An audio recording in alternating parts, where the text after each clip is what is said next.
어렸을 때 저희 집은 과수원을 했습니다. 그렇다고 크게 한 건 아니었어요. 지금 기억으로는 한 3,000평 정도 되는 땅이었을라나. 그 땅에 사과 나무를 심고 부모님은 밤이나 낮이나 과수원에서 애를 쓰셨지요. 저는 좋은 아들은 아니었습니다. 과수원집 아들이라는 말보다는 노래 잘하는 철용이라 부르기를 원했으니까요.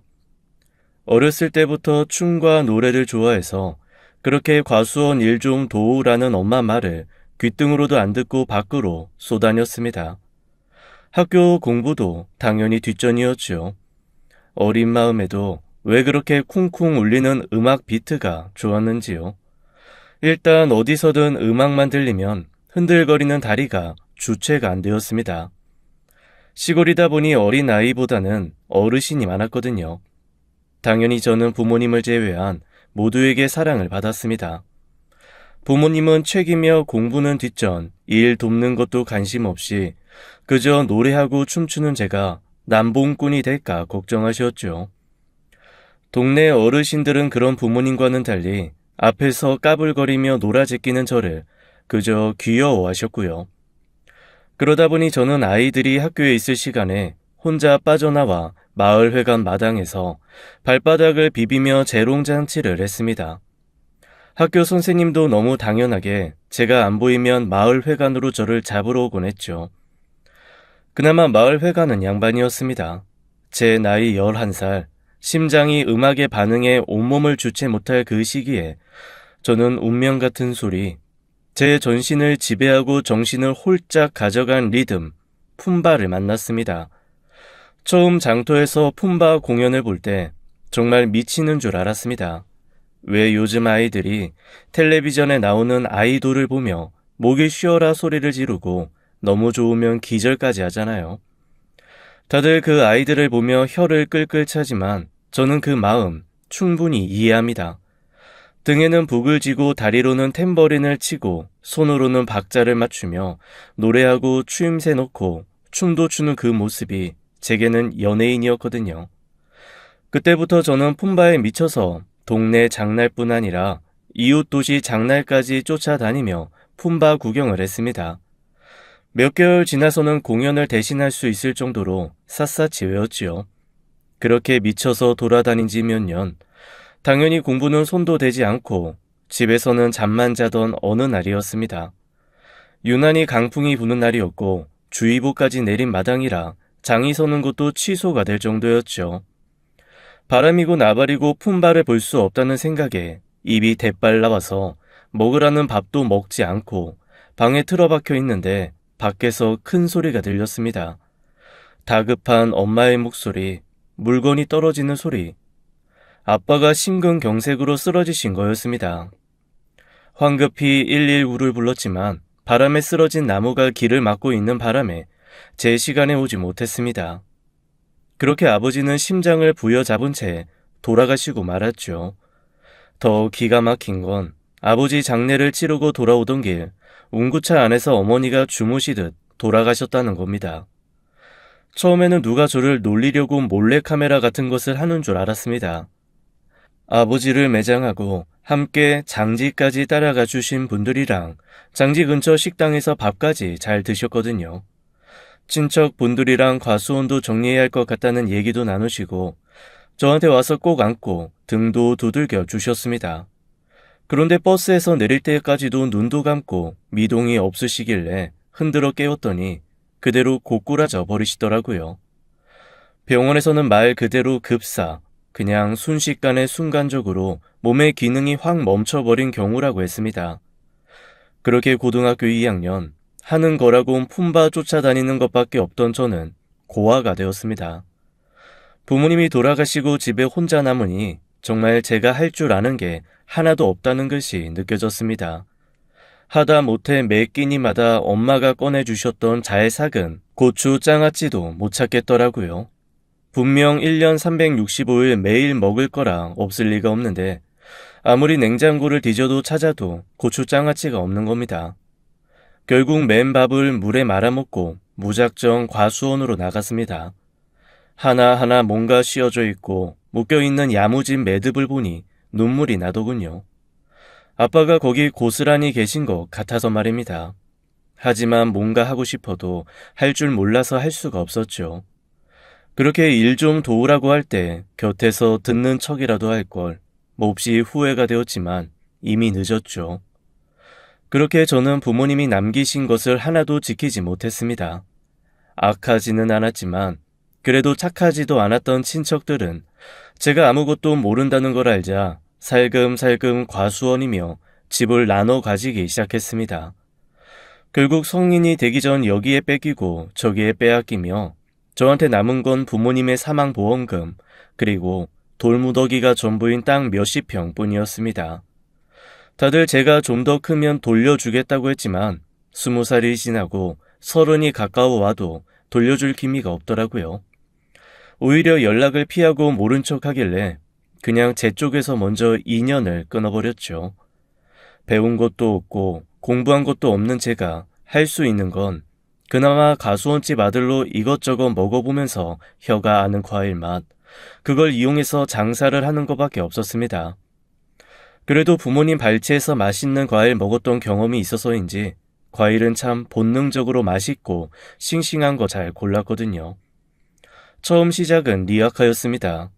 새벽 시장에 리어커를 끌고 가서 그날 가장 괜찮은 과일을 사서 싣고 다시 리어커를 끌고 근처 아파트 단지 입구로 갔습니다. 처음에는 쭈뼛거리고 서 있기만 했는데 어느 날 아파트 단지 옆에 학교에서 음악이 흘러나오더라고요. 아마 점심시간에 하는 학생용 음악 방송이었던 것 같습니다. 부모님이 돌아가시고 몇 년을 춤을커녕 음악도 제대로 듣지 않고 살았는데 그 순간 확 음악이 제 몸 안으로 들어왔습니다. 저도 모르게 몸을 움직여 춤을 추기 시작했죠. 얼마나 췄을까? 마치 몸에 있는 독소가 다 빼낸 듯 뭔가 시원한 느낌에 역시 춤은 좋다고 생각하며 정신을 차렸는데 어라, 눈앞에 낯선 광경이 펼쳐져 있었습니다. 어른 아이 할 것 없이 30명도 넘는 사람이 리어커를 둘러싸고 제 춤을 구경하고 있더라고요. 그러면서 춤이 끝나니 마구 박수를 쳐주고 너도 나도 과일을 한 봉지씩 사가는 게 아니겠어요? 옳았구나 싶었습니다. 그날부터 저는 춤추는 과일 행상이 되었죠. 물론 제가 골라오는 과일도 맛있어서 인기가 좋았습니다. 달고 깨끗한 것으로만 골라오는 데다 가끔 특이한 과일도 가져와서 어떻게 먹는지 알려주며 춤을 추니 사람들이 많이 좋아해 주더라고요. 10시쯤부터 장사를 시작하면 보통 한 리어카 다 파는데 한두 시면 충분할 정도로 장사가 잘 되기 시작했습니다. 정기 구독처럼 아예 저한테 매달 얼마씩 줄 테니 알아서 과일을 골라 집으로 배달해달라 하는 고객도 생겼습니다. 처음 그 부탁을 듣고 이거 괜찮겠다 싶더라고요. 그래서 춤추는 과일이라는 스티커를 만들어서 봉지에 붙이고 일반 과일 판매가 끝나면 배달을 다니기 시작했습니다. 그렇게 몇몇 아파트에 배달을 하다 보니 일정한 시간에 마주치는 사람들이 생기더라고요. 아내도 그중 한 사람이었습니다. 매번 다른 종류의 전단지를 한아름 품에 안고 늘 오후 4시쯤 아파트를 다니더라고요. 그렇게 집집마다 광고지를 붙이던 사람이 바로 제 아내가 된 거죠. 몇 번 마주쳤을 때는 그냥 눈에 익은 사람이네 하고 지나갔습니다. 그런데 그게 한 달이 되고 2달이 되니까 한 며칠 안 보이면 궁금하고 그렇더라고요. 그런데 그건 아내도 마찬가지였나 봅니다. 제가 독감으로 며칠 알아누워 행상도 못하고 배달도 못했을 때가 있었거든요. 근 일주일 만에 콜록이며 배달을 하고 있는데 아내도 전단지를 붙이고 있더라고요. 저랑 눈이 마주쳤고 애매한 눈 인사를 한 채 스쳐 지나가려던 찰나 아내가 저를 불러세웠습니다. 저기요, 어디 아프세요? 제가 독감이 걸렸었어요. 지금은 다 나았는데 기침이 안 떨어지네요. 기침은 오래 가죠. 그런데 기침하신다는 분이 왜 이렇게 춥게 입으셨어요? 네? 이거 배달 다니다 보면 또 땀이 나고 그러니까 두껍게 입으면 나중에 오히려 땀 식으면서 더 안 좋더라고요.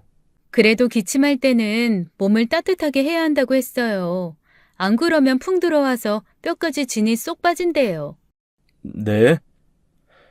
저도 모르게 당황해서 피식 웃고 말았습니다. 아니 아무리 봐도 20대 중반 정도로밖에 안 되어 보이는데 너무 조선시대 할머니 같은 말을 진지하게 하니까 웃기더라고요. 제가 혼자 크크 웃고 있자니 아내가 좀 셀쭉한 얼굴로 다가왔습니다. 왜 웃어요? 걱정해서 해준 말인데. 아니요, 걱정해 주신 건 고마운데 이 풍 들어와서 뼈 진 빠진다는 얘기는 진짜 어렸을 때 동네 할머니들한테 듣고 처음 듣는 말이라서요. 원래 옛날 거에 다 진리가 있는 거예요. 그렇게 서로 말을 하기 시작한 저희는 천천히 통성명도 하고 가끔 만나서 밥도 먹는 사이가 되었습니다. 연애가 시작된 거죠. 일단 만나면서 보니까 생각보다 더 특이한 사람이더라고요. 귀가 얇아서 여기저기 들려오는 소리에 마음이 자주 바뀌기도 하는데 가장 결정적인 것은 정말 수많은 미신과 징크스를 굳게 믿고 있다는 거였습니다. 예를 들면 이런 겁니다. 어느 날은 데이트하려고 만났는데 저를 위아래로 마구 훑어보더니 급하게 데리고 옷가게로 들어가더라고요. 그러면서 초록색의 아주 촌스러운 셔츠 하나 골라주면서 얼른 이걸로 갈아입으라는 겁니다. 아이, 기껏 데이트한다고 나름대로 예쁘게 잘 차려입고 왔는데 왜 이 셔츠로 갈아입으라는 거야? 오늘 내가 당신 오늘의 운세 보고 나왔거든? 오늘은 초록색이 복을 불러온대. 그 파란색 스트라이프는 우환을 불러온다고 했어. 아니, 운세를 어디서 봤는데? 신문에서 봤지. 오늘의 운세 그거 되게 정확하다니까. 내가 그걸로 몇 번이나 죽을 고비 넘겼잖아.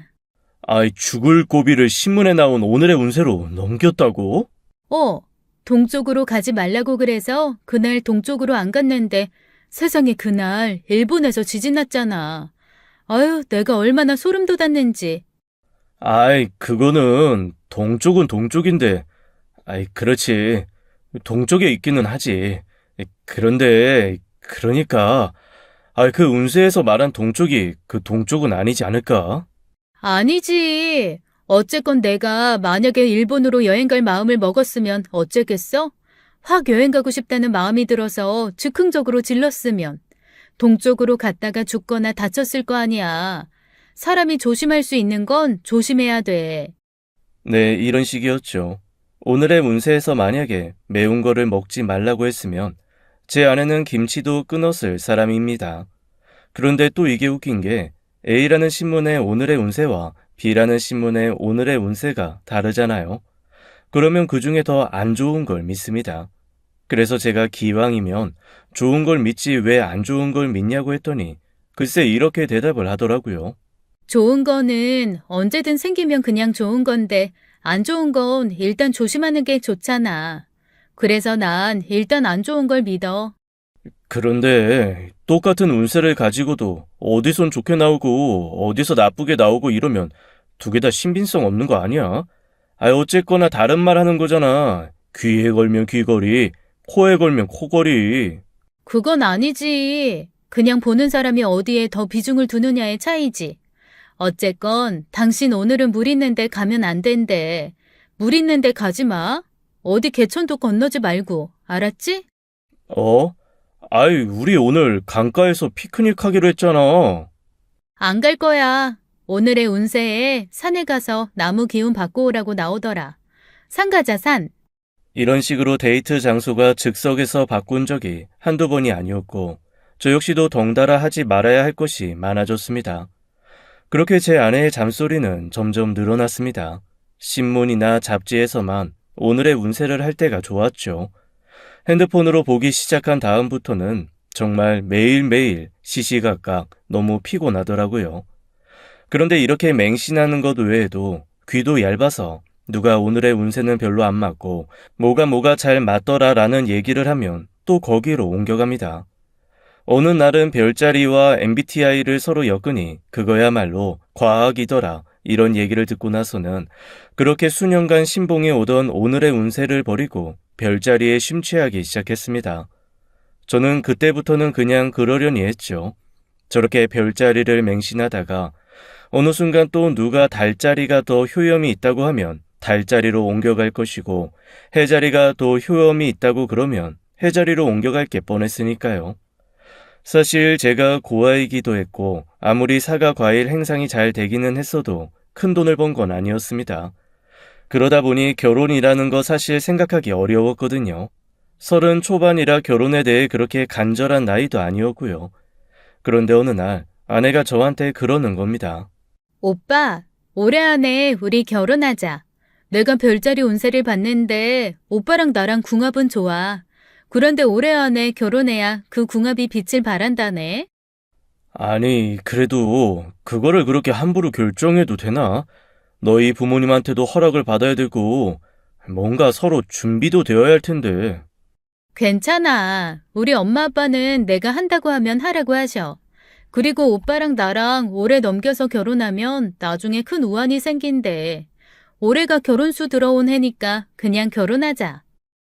그래서 저는 얼결에 제대로 준비도 하지 않은 채 아내의 진두지휘 아래 결혼을 했습니다. 장인 장모는 이미 자기 딸에 대해 많은 걸 포기하셨는지 저한테 한마디만 물어보시더라고요. 혹시 자네도 별자리나 토정 비결 이런 거 믿나? 아니요. 저는 그런 거 전혀 믿지 않습니다. 그건 다행이네. 그래도 괜찮겠나? 네, 상관없습니다. 그 깊은 한숨 섞인 말에서 얼마나 평생 힘드셨는지 생생하게 느껴지더라고요. 결혼 후에도 아내는 온갖 잔미신들을 섭렵해가며 저를 달달 괴롭혔습니다. 사실 처음에는 그게 괴롭힘이라고 느껴지지 않았거든요. 그런데 점점 저한테 간섭하고 잔소리하는 게 늘어나다 보니 어느 순간 괴롭힘이라고 느껴지더라고요. 평생 취미 하나 없이 살면서 제가 즐기는 건 사실 몇 개 없습니다. 춤은 나이가 들수록 뼈마디가 쑤셔서 예전처럼 추지도 못하고 일이 고되니까 몸 움직이는 건 정말 못하겠더라고요. 유일하게 즐기는 게 일 끝내고 돌아와서 닭날개 튀긴 것 몇 조각과 맥주 한 캔 마시면서 멍하게 앉아 있는 겁니다. 그런데 어느 날부터 닭날개를 주는 게 아니라 떡을 썰어서 내놓는 겁니다. 아니, 생각해 보세요. 떡과 맥주가 어울립니까? 그래서 제가 아내에게 그랬습니다. 나는 원래 어렸을 때부터도 떡은 안 먹었어. 특히 이렇게 콩 들어간 거 너무 싫어. 설렁거려서 영 맛있는 거 모르겠단 말이야. 닭날개 없어? 내가 잔뜩 사왔는데. 다 버렸어. 그걸 왜 버려? 혹시 상했어? 아니, 당신 요즘 기운이 날개 있는 짐승 먹으면 안 된대. 운이 트이려면 곡식 먹어야 한대. 콩, 팥 이런 거. 특히 붉은 팥 많이 먹어야 한다고 하더라. 그래서 팥 한 가마니 샀어. 한가마니? 그걸 언제 다 본 거? 왜 못 먹어? 팥밥 해먹고, 팥죽 해먹고, 팥떡 해먹고. 아, 물도 팥물 끓여서 먹자. 한숨이 푹 나왔습니다. 그런데 맥주 먹으면서 떡은 너무 안 어울리지 않아? 운이 트인다잖아. 그냥 먹어. 다들 운 트이게 하려고 굿도 한다는데. 맥주하고 떡 먹는 거 가지고 뭘 그렇게 까다롭게 굴어? 다 당신 좋자고 하는 일이잖아. 그러면서 맥주 옆에 삶은 팥을 통 놓아주더라고요. 그렇게 저는 아내가 믿는 운세표 따라 한 달 열흘 꼼짝없이 맥주와 함께 떡, 팥 삶은 것을 먹어야 했습니다. 정말 맛이 없더라고요. 그렇게 온갖 미신과 징크스를 신봉하는 아내와 살다 보니 나름대로 노하우가 생기기 시작했습니다. 일단 아내가 저한테 하는 잔소리 중에 아내 앞에서 실행해야 될 거는 그냥 하는 척하고 아내가 주의 주는 것 중에 거의 대부분은 한 귀로 듣고 한 귀로 흘리기 시작했죠. 그리고 집에 들어와서 아내가 하루 종일 제가 자기가 말한 그 모든 미신과 징크스를 잘 지켰는지 확인하면 그냥 했다고 지켰다고 대답했습니다. 아내 마음이 편하면 뭐 그걸로 된 거죠. 그것만 빼면 아내는 나름 괜찮은 여자였습니다. 결혼하고 전단지 돌리는 일은 그만뒀지만 그래도 뭔가 꾸준히 일을 하나씩 찾아서 하기는 하더라고요. 그냥 집에 앉아서 제가 벌어다 주는 돈으로 살림만 하고 있는 그런 타입은 아니었습니다. 본격적으로 어디 출근을 한다거나 취직을 해서 일정한 돈을 버는 건 아니었지만 아르바이트도 꽤 여러 개 하고 파트타임으로 일하는 것도 꾸준히 구해서 하더라고요. 어느 날은 백화점 오픈 전에 청소하고 물건 정리하는 일을 하기도 하고 어떨 때는 식료품 공장에서 음식 포장하는 일을 하기도 했습니다. 그래서 제가 한번 물어본 적이 있어요. 그런데 당신은 왜 한 군데서 오랫동안 일하지 않아? 그랬더니 아내가 이렇게 대답을 하더라고요. 사실 그 대답을 듣고 나서 이렇게까지 한다고? 라는 생각 때문에 조금 깜짝 놀라기는 했습니다. 아니? 내 운이 변할 때마다 나랑 잘 맞는 직업이나 일이 달라지는데 어떻게 내가 한 직장에서 계속 일을 해? 그때그때 내 운과 운명에 맞는 일을 찾아서 하고 다시 그만뒀다가 또 하고 다시 그만두고 하는 거지 뭐. 아니, 그러면 제대로 취직을 안 하는 이유가 매번 바뀌는 운명의 일을 찾아서 하기 때문이라는 거야? 그래야 몸도 안 상하고 귀인도 만나고 돈도 안 샌대. 그러면 지금까지 그대로 해서 큰 돈 벌었어? 아니면 엄청나게 귀한 사람 만났어? 그런 거 아니면 그 말이 틀렸다는 것일 수도 있는데 그 생각은 안 해봤어? 아니, 사람들 참 이상해. 이게 운명이라는 걸 그렇게 생각하면 안 돼. 귀한 사람 만나서 엄청 큰 돈을 벌려고 그걸 다 지키는 게 아니라 그런 기회들을 만나기 전에 큰 우환을 만나서 내가 다치거나 죽지 않으려고 조심하고 지키는 거야. 내가 지금 이렇게 건강하게 살아서 당신이랑 얘기할 수 있는 거 그게 다 그거 지켜서 그런 걸 수도 있다니까. 아내는 정말로 그 수많은 미신과 징크스를 굳게 믿고 있더라고요. 그것도 그냥 적당히 믿는 게 아니라 거의 삶의 지표 같은 수준이었습니다. 그래서 제가 한번 아내한테 물어본 적이 있습니다. 대체 이런 거를 언제부터 믿기 시작했냐고 말이죠. 그랬더니 아내가 고개를 갸웃거리면서 생각하더니 초등학교 다닐 때쯤 잡지에서 오늘의 운세를 본 게 시작이라고 하더라고요. 거기 나온 대로 한번 장남삼아 행운의 아이템이라는 걸 샀다고 했습니다. 그런데 그걸 산 날 정말로 먼 곳에서 오랜만에 연락된 친척분이 갑자기 찾아오셨다고 했습니다. 오셔서는 엄청 큰 액수의 용돈도 주시고 아내가 너무너무 갖고 싶어 했던 인형집 세트도 사주고 가셨다는 거예요. 그걸 보고 아내는 그때부터 처음에는 장난삼아 매일매일 오늘의 운세를 보고 거기에 나오는 행운 아이템을 하나씩 실행해 나갔다고 하네요. 그런데 플라시보 효과인 건지 아니면 정말로 우연히 그게 잘 맞아 들어간 건지 생각보다 좋은 일이 많이 생겼다고 했습니다.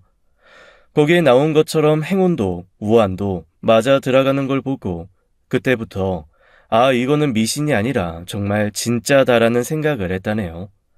그런데 나중에 장인 장모님한테 들어보니 아내의 기억이 조금 왜곡이 있기는 하더라고요. 친척분이 그렇게 큰 용돈을 주신 것도 아니고 그렇게 멋진 인형집을 주신 것도 아니었는데 그냥 아내의 어린 시절 자신의 생각 안에서 그렇게 확정이 지어진 것 같았습니다. 오히려 장인 어른과 장모님은 아내가 그런 거에 빠져서 제대로 일도 안 하고 인생을 허비하는 것 같아서 몹시 슬퍼하시는 편이었거든요. 그런데 뭐 일단 안 좋은 거 조심한다고 하니 그것까지 제가 뭐라고 할 수는 없는 노릇이고 저한테 가끔 닭날개 대신 팥을 주기는 하지만 착한 아내라는 생각에 별 불만이 없었습니다. 하지만 딱 하나, 아이 문제만큼은 저와 항상 크게 부딪혔습니다. 저는 정말 아이가 가지고 싶었거든요. 일찍 고아가 되기도 했고 홀로 자란 외로움이 커서 그랬던 것 같습니다. 간혹 저에게 형제가 하나라도 있었으면 제가 그렇게 품바와 춤에 빠져들어 집 밖으로 나돌지 않았을 거라는 생각을 한 적이 있거든요. 그러다 보니 얼른 아이를 낳아서 복작복작한 가정을 꾸리고 싶다는 마음이 있었습니다. 그런데 아내는 제가 아이 얘기를 할 때마다 이 핑계에 저 핑계를 내고 아이 갖기를 미루는 거예요. 그래서 결혼 2년 차쯤 됐을 때 제가 정말 마음을 단단히 먹고 아내에게 물어봤습니다. 정말 솔직히 말해줘. 왜 아이를 안 낳으려고 하는 거야? 혹시 아이 낳기가 어려운 몸이야? 그렇다면 나도 더 이상 조르지 않을게. 아니, 그건 아닌데 그냥 낳고 싶지가 않아. 그러니까 왜 낳고 싶지 않은데 이유를 말해줘. 아이가 싫은 거야? 결혼 전에는 아이 싫어하는 티 안 냈었잖아. 어디 가서 아이만 보면 예쁘다고 그렇게 귀여워했으면서 왜 정작 우리 아이는 낳지 않으려고 해? 나 정말 궁금해서 그래. 아이 낳아서 키우고 싶단 말이야. 만약에 네가 너무 힘들어서 못 키울 것 같다고 하면 천만 떼고 바로 내가 데리고 다니면서 돌볼게. 그랬더니 아내가 머뭇머뭇하면서 그러는 겁니다. 저와 아내의 궁합이 둘만 있을 때는 아주 좋은 베스트 궁합이지만 거기에 아이가 생기고 나면 부부간의 이별수, 싸움수가 발생한다는 겁니다. 그리고 한 명이 죽거나 가정을 등한시하게 되는 그런 수가 생긴다나요. 그래서 제가 그 말을 듣고는 그동안 쌓인 것들까지 해서 폭발을 해버리고 말았습니다. 아니, 아직 태어나지도 않은 아이를 그런 이상한 운명론을 믿고서 갖지 않는다는 게 말이나 되냐? 아이가 또 어떤 복을 가지고 태어날 줄 어떻게 알아? 그 아이가 업신이면 우리한테 엄청난 재물을 불러다 줄지도 모르잖아. 어쨌건 우리가 싸우더라도 아이가 있으면 화해도 금방 할 거고. 진짜 답답하네. 나 사실 그동안은 당신이 살면서 이것저것 조심해야 한다는 것들 그렇게 챙긴다고 생각했어. 이해하려고 했다고. 그런데 아이 문제는 혼자 그렇게 생각하고 판단할 게 아니라 같이 고민하고 논의해야 하는 거 아니야? 아니, 왜 그런 생각을 해? 그래도 아이가 생기면 안 좋다는데 어떻게 아이를 가져? 난 그냥 지금 우리 둘이 이렇게 살아도 좋아. 아니, 나는 아이가 있었으면 좋겠다고. 그러지 말고 하나만 낳자. 하나만. 내가 둘도 안 바랄게. 싫어. 하나도 싫다고. 아내는 아이 문제에 대해서만은 엄청 완고했습니다. 그런데 저도 정말 아이는 가지고 싶었거든요. 그래서 자꾸만 아내한테 아이를 졸랐는데 아내가 갑자기 생각해 보겠다고 방향을 선회하더라고요. 드디어 이 사람이 마음을 바뀌었구나.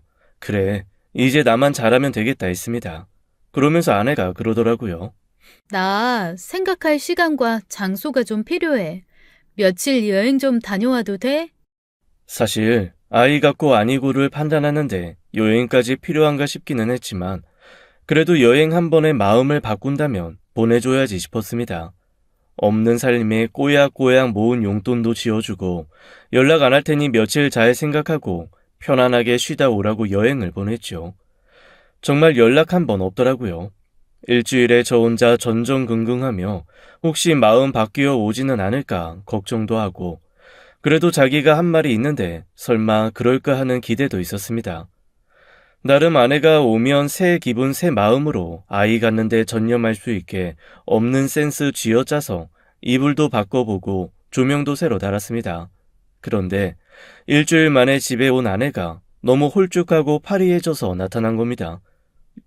당신 여행 갔다 온다더니 어디서 무슨 고생을 하고 왔길래 그렇게 홀쭉해졌어? 아내가 대답을 않고 우물쭈물 하더라고요. 뭔가 느낌이 이상했습니다. 그때부터 꼬치꼬치 캐물었습니다. 여행 어디로 다녀왔어? 뭐 봤어? 뭐 먹었어? 말 좀 해봐. 왜 아무 말도 안 해? 아내가 망설이더니 제가 하도 추궁을 하니까 그제야 입을 열더라고요. 그때 아내가 한 대답을 듣고 저는 털썩 주저앉고 말았습니다. 글쎄, 피임 수술을 하고 왔다는 겁니다. 저랑 논의도 없이 아이를 낳지 않으려고 자기 혼자 가서 피임 수술을 하고 온 거죠. 제가 너무 어이가 없어서 아내한테 버럭버럭 성을 내고 그 자리를 박차고 나가버렸습니다. 그런데 아내한테 문자가 오더라고요. 운세에 의하면 제가 이틀 뒤면 마음이 풀릴 테니 그때까지는 자기가 아무 말 않고 기다리겠다나요? 정말 어이가 없었습니다. 아니, 제 감정을 그 운세가 대체 어떻게 알고 이틀 뒤에 화가 풀리네 만회한다는 건지. 사실 제 성격이 아무리 화가 나도 3시간을 가지 않습니다. 이번에는 아이 문제가 걸려있던지라 5시간은 화가 유지되긴 하더라고요. 그것도 살면서 가장 길게 화를 낸 거거든요. 그런데 이틀 안에 연락이 올 거라고 했다는 그놈의 운세, 그 망할 운서에 지고 싶지가 않았습니다. 그래서 꾹꾹 참고 3일, 4일 내내 아내에게 연락을 하지 않고 버텼죠. 4일째 되던 날 아내에게 전화가 오더라고요. 속으로 그래, 네가 줬지. 먼저 연락을 다 하고 이걸 계기로 그놈의 운세 타령 좀 그만해라 하는 생각을 하면서 받았는데 전화를 받는 저는 한동안 아무 말도 할 수가 없었습니다. 전화기 속 아내의 목소리가 그냥 멀리서 들리는 메아리처럼 아득해지더라고요. 장인 장모님이 차를 타고 가다가 교통사고로 한꺼번에 세상을 떠나셨다는 소식이었습니다. 담담하게 저한테 그 사실을 전하는 아내를 보고 저는 사실 좀 당황스러웠습니다. 자기 부모가 한날 한시에 세상을 떠났는데 어떻게 이렇게 담담할 수 있는지라는 생각이었죠. 저는 부모님이 그렇게 연속으로 저를 떠나신 기억이 있기 때문에 너무 힘들었거든요. 어렸을 때 경험했던 그 트라우마와 상처가 고스란히 다시 솟아나는 것 같아서 너무 괴롭더라고요. 그런데 아내가 너무 담담하게 구니까 오히려 그게 이상한 겁니다. 그래서 제가 물어봤습니다. 안 힘들어? 힘들긴 한데 사실 알고 있었어. 알고 있었다는 게 무슨 얘기야? 엄마 아빠 이번 달 운세에 비명 행사수가 들어있더라고.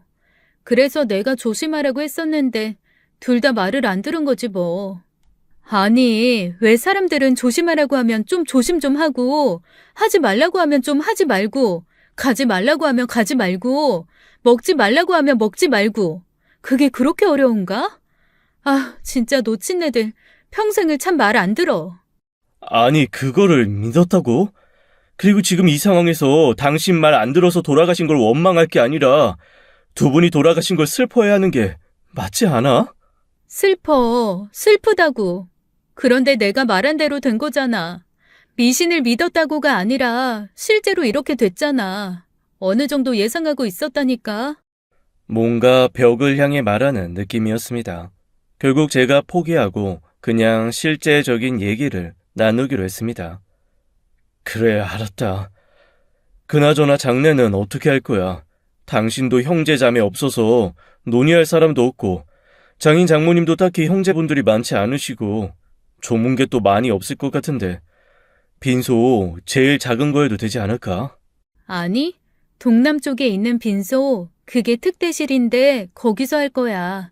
그리고 우리 엄마 아빠 5일장 치를 거야. 특대실? 그거 너무 크지 않아? 일반 빈소 3배는 큰데 그리고 조문객이 없는데 무슨 5일장을 치러.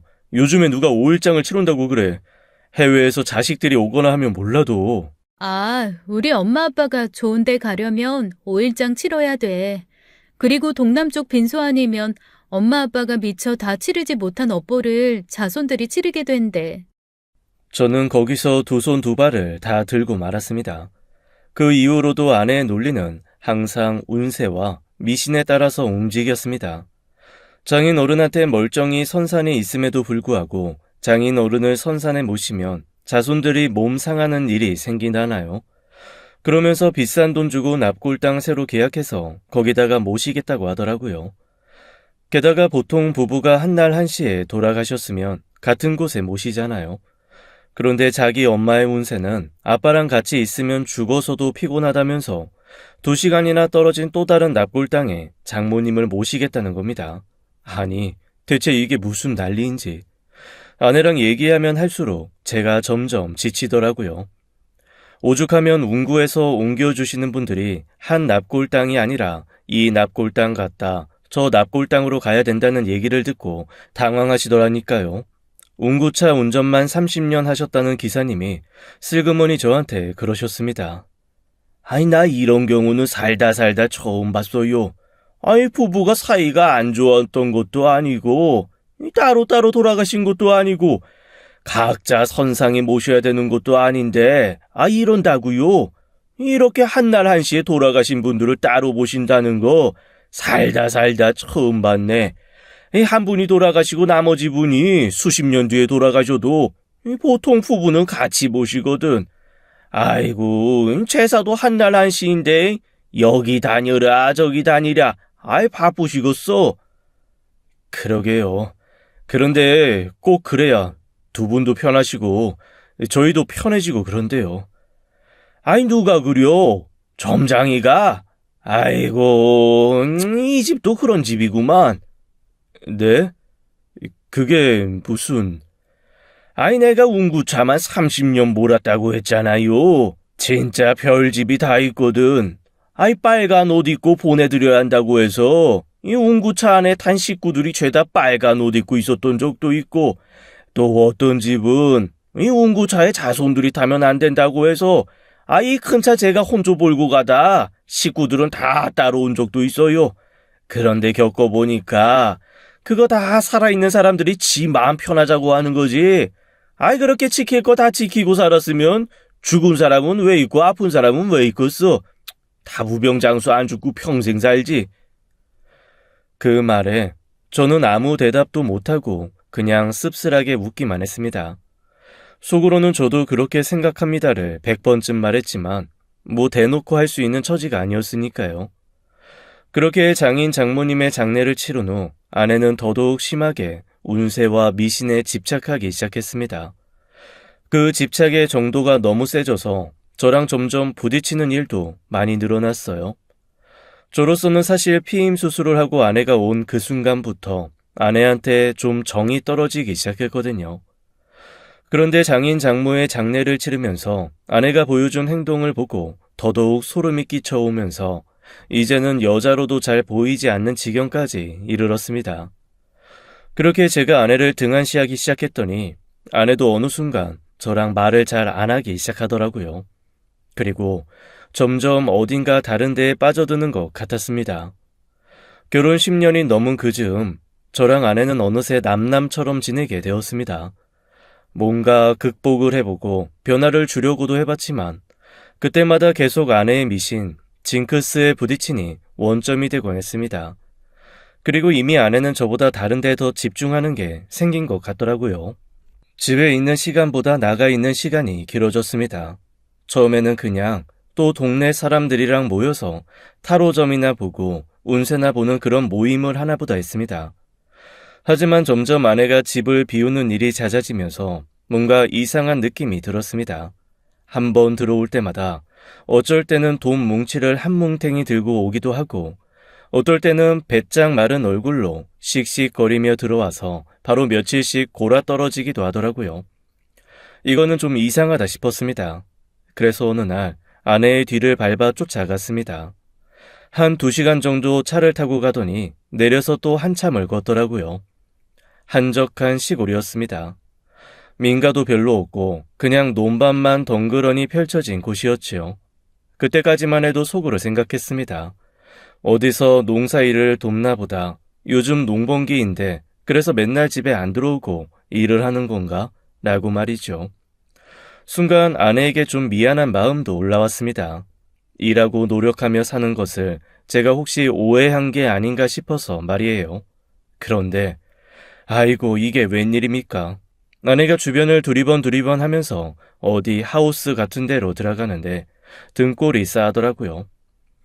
횡댕 그레한 논밭을 한참 지나 안쪽으로 들어간 곳에 6동의 큰 하우스가 정말 생뚱맞게 놓여 있었거든요. 그런데 제가 과수원 아들 출신이잖아요. 농사 짓는 집 자손보다는 모르겠지만 그래도 오며 가며 본 비닐하우스가 못해도 1000개는 될 겁니다. 딱 보면 저기는 나무 키우는 하우스, 저기는 야채, 저기는 과일 보이거든요. 식물마다 하우스에 뚫린 바람 구멍의 위치가 다르고 안에 공급하는 물과 전기의 용량이 달라서 대충 보면 감이 온다는 말이에요. 그런데 그 하우스는 언뜻 봐도 뭔가를 키우는 하우스가 아니었습니다. 일단 불이 꺼져 있고 온통 검은 막을 덮어서 안팎이 보이지 않았음에도 주변에 엄청 용량이 큰 발전기가 놓여 있었거든요. 밤에는 낮보다 밝게 불을 밝힌다는 증거였죠. 게다가 안에서 시끌시끌한 사람들 소리도 들려왔습니다. 농사 지으면서 나누는 대화의 수준이 아니라 거의 싸움 직전의 목소리 같은 느낌이었죠. 결정적으로 하우스 주변에 검은 차들이 빼곡하게 서 있고 덩치가 제 2~3배만한 사람들이 주변을 둘러보며 우뚝 서서 주변을 감시하더라고요. 하우스 도박을 하는 곳이었습니다. 그리고 그제야 저는 아내가 하우스 안에 도박에 빠져 있다는 사실을 깨달았습니다. 그 뭉칫돈의 정체도 그제야 깨달았죠. 도박에서 조금 잘 풀리면 좀 벌어왔던 거고 씩씩거리며 들어와 며칠씩 잠만 잔 건 가지고 갔던 돈을 다 잃었던 거였던 거죠. 가슴이 답답해져 왔습니다. 이걸 대체 어떻게 하나 하다가 조용히 돌아 나와 경찰에 연락을 했습니다. 곧이어 경찰차 수십 대가 들이닥치고 안에서 아비 규환처럼 사람들이 쏟아져 나오는데 저 멀리 아내가 보이더라고요. 그날 저녁 저는 경찰에서 아내에 대한 전화를 받았습니다. 상습 도박으로 잡혀 들어왔는데 오셔서 신원 확인을 좀 해줘야겠다나요. 그렇게 간 곳에는 아내가 몹시 민망하면서도 서러운 얼굴로 앉아있더라고요. 제가 옆에 가서 가만히 아내를 쳐다보니 글쎄 말을 이렇게 하는 겁니다. 이상하네. 이번 주에 이런 운은 없었는데, 이번 주에 내가 대박 터지는 운이었는데, 이상하네. 내가 혹시 잘못 봤나? 그럴 리가 없는데, 진짜 이상하네. 한숨이 나오더라고요. 그래서 제가 아내한테 쥐어박듯 이렇게 얘기했습니다. 아니, 적어도 나한테 미안하다는 얘기는 해야 하는 거 아니야? 아니, 미안한 건 둘째치고, 이게 이럴 수가 없거든. 오늘 내가 대박 운이 딱 떴었단 말이야. 정신 차려. 미안한 게 둘째 치고가 아니라 미안한 게 먼저야. 그리고 네가 볼 때 이게 대박이냐? 아, 그래. 이게 대박일 수도 있겠다. 도박 계속하다 보면 패가 망신이라는데 이렇게 해서라도 걸렸으니 당신 인생 구한 거 아니겠어? 그렇네. 대박은 대박이네. 그래. 우리 이걸 대박으로 생각하고 살자. 어? 정말 내가 살다 진짜. 아니, 이번엔 정말로 대운이 들어왔었단 말이야.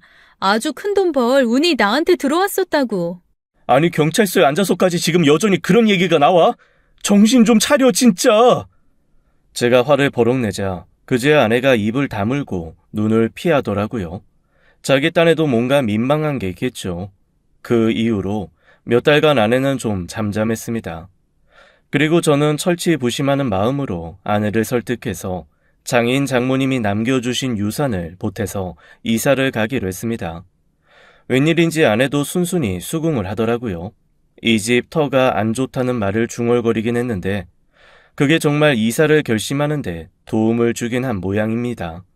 그렇게 또 아내가 동원한 온갖 풍수지리와 방향과 우리의 운이 트일 만한 곳을 찾아서 힘들게 아파트를 하나 구했습니다. 작고 낡은 아파트이기는 했지만 저희가 처음으로 돈 주고 산 집이었죠. 몇 날 며칠을 아내는 운이 트이는 색으로 페인트를 칠한다, 인테리어를 한다, 정신이 없어 보였습니다. 저는 그 모든 게 살짝 피곤하기는 했지만 도박에 빠진 것보다 낫다는 생각이 들더라고요. 그래서 군소리 없이 아내가 사오라는 페인트를 사오고 아내가 지정한 도배지를 사오고 아내가 하라는 대로 여기에 전구를 달고 칠하면서 열심히 인테리어를 했습니다. 새 공간에 새 마음이라는 말이 괜히 있는 게 아니더라고요. 공간이 바뀌고 나니까 뭔가 신혼초로 돌아간 것 같고 아내와의 사이도 다시 좋아지는 것 같았습니다. 저는 지금처럼만 아내가 조금 정신을 차리고 살아주면 앞으로 조금 더 사이좋게 지낼 수 있겠다라는 생각을 하면서 아내와 다정하게 한번 살아볼 생각을 했죠. 그런데 보통 인테리어, 아무리 길어도 한 달이면 끝나지 않나요? 그런데 제 아내가 하는 인테리어는 한 달이 지나고 두 달이 지나도 끝날 기미가 안 보이더라고요. 어느 날은 여기를 좀 봤다가 또 어느 날은 저기를 좀 봤다가 아니 왜 이렇게 손을 볼 곳이 많은지 제가 이렇게 뜯어 고치다가는 차라리 집을 새로 짓는 게 낫겠다라고 투덜거렸더니 아내가 이러더라고요.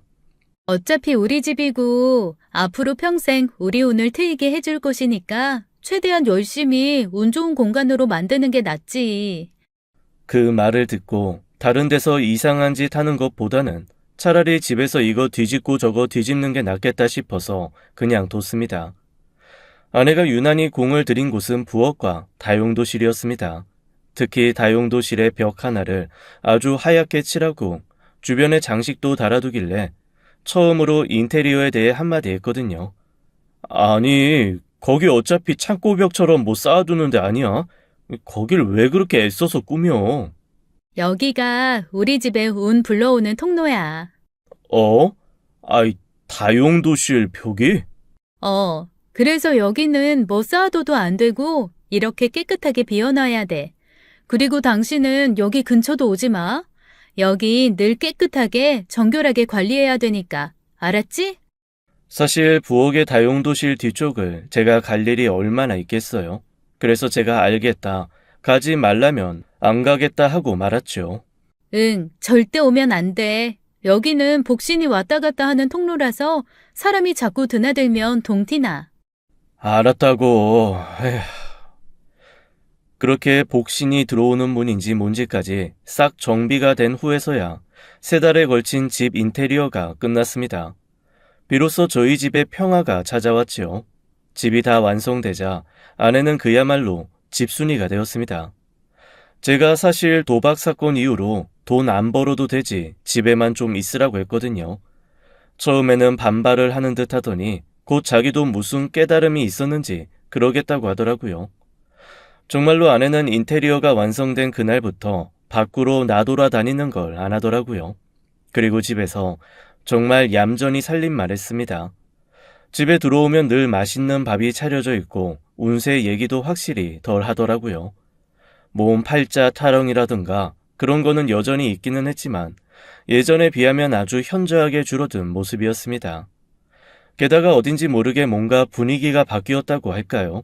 약간 차분해진 것 같기도 하고 그러면서도 순간순간 이 사람이 왜 이러지 싶은 희한한 말을 하기도 했습니다. 예를 들어 저한테 한 번은 이러는 거예요. 있잖아. 당신 뒤에 수호동물이 있는데 그 동물이 토끼야. 초식동물이 수호동물이니까 당신은 고기를 먹으면 안 돼. 그래서 저는 또 어디 잡지에서 영혼의 수호 동물 이런 거 있잖아요. 그런 거 보고 하는 얘기인 줄 알고 그냥 대충 알겠다고 하면서 넘어갔습니다. 그런데 그 이후로 정말 고기 한 점을 안 주더라고요. 또 싸우기 싫어서 고기는 그냥 밖에서 먹는 걸로 하자 싶어 집에서는 정말 토끼처럼 풀만 먹었죠. 그렇게 몇 가지 불편한 것만 제외하면 아내와의 생활은 별로 나쁠 것이 없었습니다. 그런데 그 집에 이사 가고 6개월이 지나고 1년쯤 됐을 때 뭔가 이상한 기운이 좀 느껴지더라고요. 항상 자기 전에 아내가 따뜻한 차를 한 잔 주거든요. 그 차를 마시고 나면 아침까지 너무너무 숙면을 취해서 아내에게 한번 물어본 적이 있습니다. 그런데 밤마다 주는 차, 대체 무슨 차길래 내가 이렇게 숙면을 취해? 그거 너무 좋은 것 같아. 아, 그거 릴렉스티야. 릴렉스티? 뭘로 만든 거야? 뭔가 달콤한 맛이 나던데 무슨 차인지 이름을 좀 알고 싶네. 나도 이름은 모르고 그냥 동네 언니가 남편들이 피곤할 때 이 티 마시면 아주 숙면 취하고 푹 자면서 상쾌해야 한다면서 권해줬어. 다음에 만나면 티 이름 물어볼게. 좀 나눠준 거라서 내가 이름을 모르겠네. 그래서 그냥 동네 사람들이랑 요즘에 많이 몰려다니더니 어디서 좋은 차를 소개받아 왔나 보네 하고 넘어갔습니다. 그런데 어느 날 제가 속이 좀 안 좋은 날이 있었거든요. 아내 몰래 사실은 밖에서 허겁지겁 고기를 먹고 들어왔는데 그게 체한 모양이더라고요. 아내가 준 티를 마시고 누워서 잠을 청하려는데 뭔가 속이 부글부글한 게 이상한 겁니다. 화장실로 뛰어가서 냅다 토하고 말았죠. 아우 고기서부터 시작해서 방금 마신 차까지 싹 빠져나오는데 아주 몸이 다 흐느적흐느적한 게 너무 힘들었습니다. 그런데 평소에 차를 마시면 정말 5분도 안 돼서 잠이 들곤 했는데 차를 다 토해내서 그런가 뒤척이고 또 뒤척이는데 잠이 안 오는 거예요. 게다가 아내는 밖에서 들어올 생각을 안 하고 뭔가 분주하더라고요. 차를 한 잔 더 달라고 할까 어쩔까 하고 있는데 갑자기 밖에서 뭔가 쿵쿵 타다 소리가 들리는 겁니다. 이게 무슨 소리지 하고 가만히 있었는데 그 이후로는 소리가 들리지 않더라고요. 제가 조용히 아내를 불렀습니다. 여보, 밖에 있어? 당신 혹시 거기 있어? 그런데 방금까지만 해도 부엌에서 뭔가 하고 있는 것 같았던 아내가 대답이 없었습니다. 이상한 생각이 들어서 밖으로 나갔습니다. 그런데 아내가 집에 없는 거예요. 이게 어떻게 된 일인지 싶어 집을 구석구석 찾았습니다. 아내가 보이지 않더라고요. 그런데 저희 집 대문이 굉장히 시끄러운 소리를 내면서 열리고 닫히거든요. 처음에 제가 아니 왜 이렇게까지 시끄러운 도어락을 해야 되냐라고 했을 때 아내가 이렇게 얘기했었습니다. 문을 열고 닫고 들어올 때마다 이렇게 시끄러운 소리가 나야 돼. 그래야 잡귀가 놀라서 사라지지. 잡귀가 있는 게 좋은 건 아니니까 이런 것도 그런가 보다 하고 허락을 했는데 제가 허락한 걸 후회할 정도로 정말 저희 집 도어락 소리가 시끄러웠습니다. 삐비비비 콱광 소리가 나서 가끔 제가 들어오면서도 깜짝깜짝 놀랄 정도니까요. 그런데 분명 도어락 소리가 안 났거든요. 이거 뭔가 이상하다 싶었습니다. 대체 이 작은 집에서 아내가 어디로 사라진 건지 알 도리가 없더라고요. 그렇게 집에서 침대에 누워 혼자 이런 생각, 저런 생각을 하고 있는데 또 쿵쿵 타다 소리가 어디선가 또 들리더니 곧이어 부엌에서 아내가 왔다 갔다 하는 소리가 들렸습니다. 당장 아내한테 어디 갔다 왔냐고 물어볼까 어쩔까 고민을 하다가 조용히 그냥 자는 척을 했죠.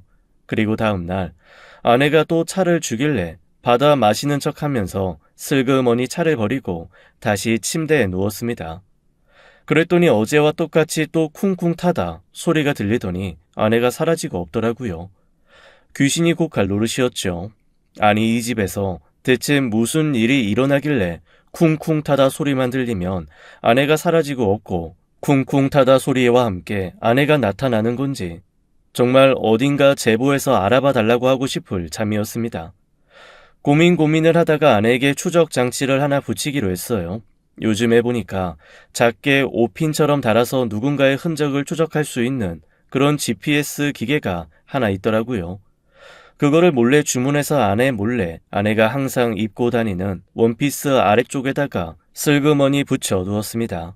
그리고 또 아내가 준 차를 마시지 않고 이번에는 어디로 가는지 반드시 잡아내겠다는 마음으로 누워서 핸드폰으로 아내의 위치를 추적했죠.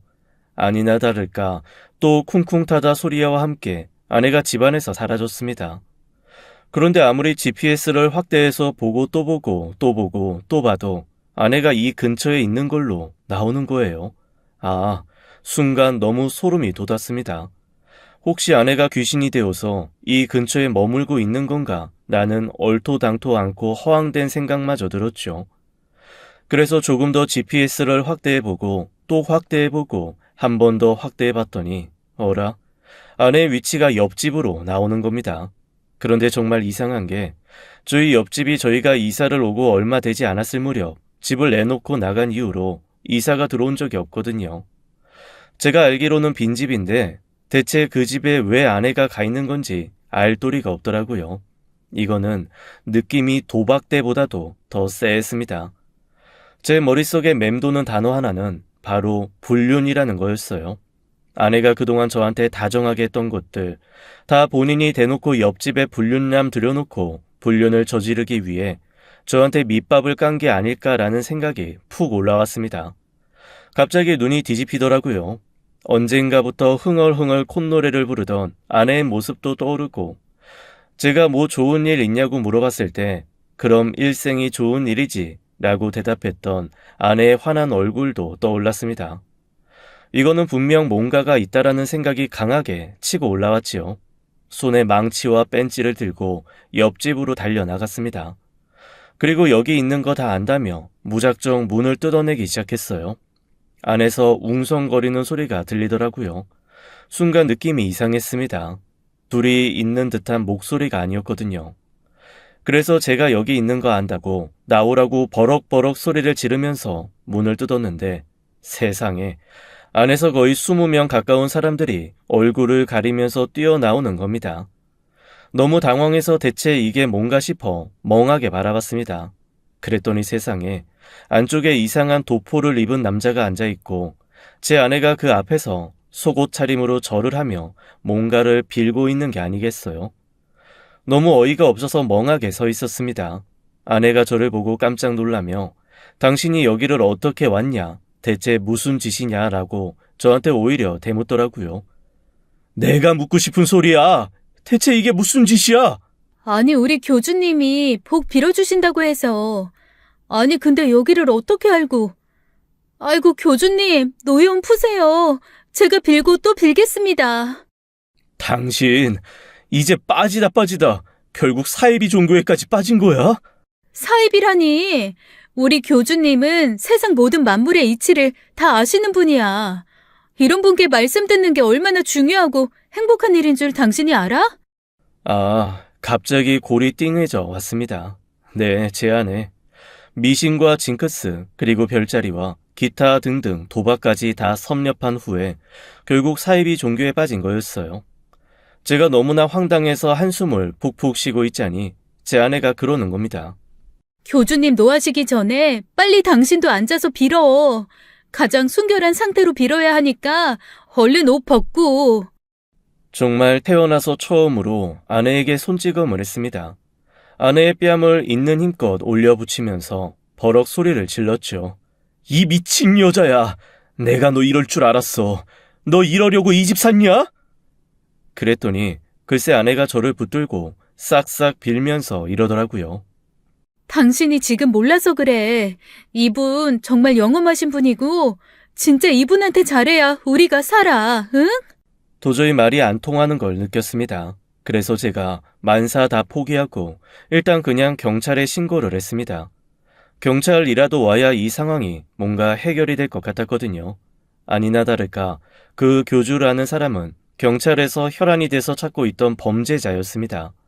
강도, 상해, 강간 외에도 몇 건의 범죄를 저질렀더라고요. 그 교주가 도피를 하던 와중에 저희 아내가 도박판에서 그 교주를 알게 됐고 그 교주의 도피를 도운 게 제 아내였던 겁니다. 너무 어이가 없었습니다. 그래서 제가 경찰한테 저는 아내 편을 들 생각도 없고 선처를 요청할 마음도 없다고 했습니다. 그냥 알아서 하시라고 하면서 아내의 모든 신별을 경찰에 맡겼습니다. 나중에 알고 보니 저희 집 부엌에 있는 그 벽이 옆집으로 통하는 곳이었더라고요. 보통 아파트에서 위급 상황이나 화재에 대비해서 피난할 수 있게 가벽을 만들어 두는데 그곳에 아내가 문을 만들었던 겁니다. 그래서 저한테는 거기에 절대 오지도 마라. 여기를 성스럽게 해야 된다. 혹시 위험한 상황이 있을 때 여기로 도망을 가야 된다는 식으로 밑밥을 깔았던 거고요. 어쨌건 그곳을 문 삼아 옆집을 들락거리면서 그 교주와 함께 무슨 짓을 했는지는 생각도 하고 싶지 않네요. 불륜을 저지른 건지 정말 사이비 종교에 빠져서 허우적거렸던 건지 모를 일이죠. 제가 볼 땐 사실 둘 다 같아요. 그렇게 옆집으로 음식 해다 나르고 밤마다 옆집에서 사람들 모아서 기도하며 돈 뜯어내는 걸로 교주의 도피를 도운 겁니다. 그 죄로 제 아내는 감옥에 가게 되었습니다. 저 이혼하려고요. 사실 아내가 조금이라도 반성하는 빛을 보이면 그냥 한 번 더 용서하고 같이 살 생각이었는데 감옥에 가기 직전까지도 제 걱정보다는 그 교주 걱정하는 걸 보고 이거는 안 되겠다 싶었습니다. 그래서 헤어지려고 합니다. 차라리 춤추고 노래하며 아무 생각 없이 살던 그 시절이 너무 그립습니다. 인생의 절반도 안 산 것 같은데 삶이 왜 이렇게 피곤하고 고될까요?